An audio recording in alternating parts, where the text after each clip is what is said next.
বন্ধুরা নমস্কার। বিষয় ফল যখন বিলম্বে। বন্ধুরা, আমরা এমন কেউ কেউ আছি যাতে খুব নিষ্ঠার সঙ্গে কঠোর পরিশ্রম করছি, কিন্তু কিছুতেই আশানুরূপ ফল আর পাচ্ছি না। কখনো কখনো একটা হতাশা এসে যায় কারো কারো মধ্যে, যে কীরকম হচ্ছে, কত মানুষ রয়েছে অনায়াসে কীরকম ফল পেয়ে যাচ্ছে, আর আমার বেলায় এরকম কেন? কিন্তু বন্ধুরা, এটি নিশ্চিত করে জেনে রাখুন, বিলম্বে যখন কোনো ফল আসে সেটি স্থায়ী হতেই আসে। ভগবান যখন চান যে কাউকে সুপ্রতিষ্ঠা দিতে, তখন চট করে ফলটা তার কাছে পৌঁছে দেন না। এই বিলম্বে আসার কারণ কি বন্ধুরা?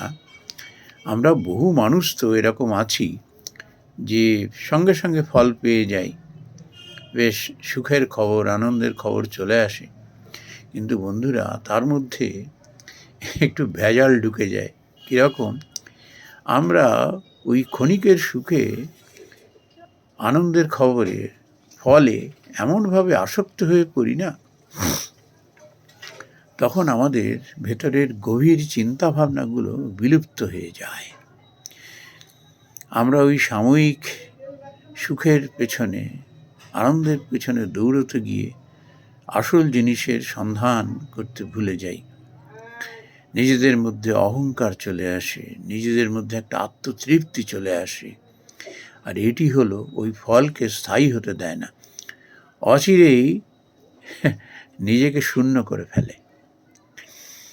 তার কারণ হলো কি, ফলের পেছনে দৌড়ানো আর সৃষ্টির পেছনে দৌড়ানো দুটো সম্পূর্ণ বিপরীত ধর্মী জিনিস। ফলের পিছনে দৌড়ানো মানে হলো কি করে নিজের পরিচিতি আসবে, কি করে নিজের নাম হবে, কি করে পাঁচজনের কাছে সম্মান পাবো, কি করে অর্থের সমাগম হবে, এইসবের দিকে দৌড়ানো। এইসবের দিকে দৌড়তে গেলে আর সত্যের সন্ধান প্রকৃতভাবে করা যায় না।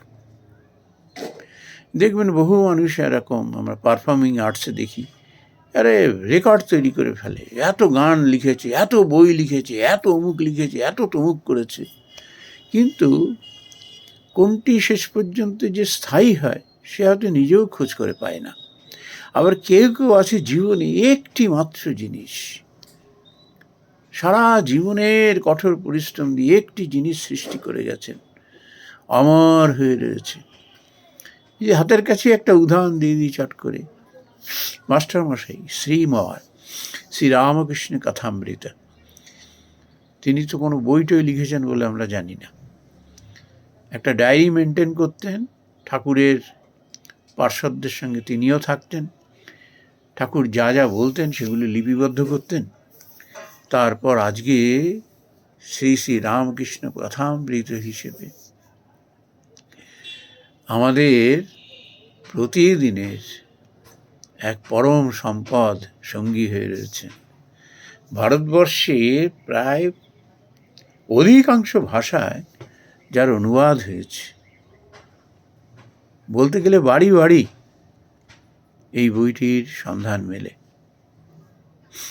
তিনি কি এটি নাম যশের জন্য করেছিলেন? একদমই না।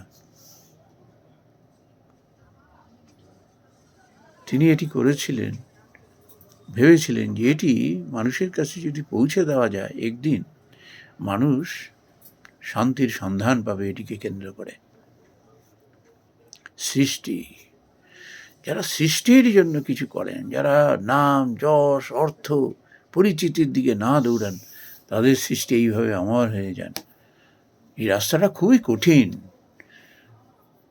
নাম যশের পেছনে দৌড়াতে গিয়ে আমরা যা লাভ করি হয়তো খুব সহজেই পেয়ে গেলাম, যে খুব কঠোর পরিশ্রম করে যা পেল না, অল্প পরিশ্রমে তা পেয়ে গেলাম, এটি শুভ লক্ষণ নয়। এ অচিরেই হারিয়ে যায় সব।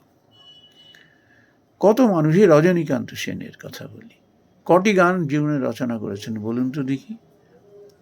এক একটি গান এমন দর্শন, এমন আধ্যাত্মিকতা, একটি গানেই মানুষ যেন জীবনের সন্ধান পেয়ে জানেন। আমি অকৃতি অধম, এই গানটি যারা শুনেছেন তারা জানেন। কিংবা আরও একটি গান আছে দেখবেন যে আমি কুম্ভমেলায় গিয়েছিলাম, একটি গান আছে, সেথায় দেখেছি এক সন্ন্যাসী। বন্ধুরা, কিংবা পান্নালাল ভট্টাচার্যের যে ভক্তি গীতিগুলো,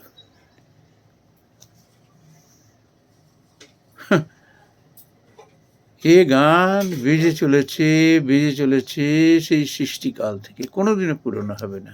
তারা কি নাম যশের জন্য করেছিলেন, বা তারা প্রতিষ্ঠা লাভের জন্য হাউতাস করেছিলেন?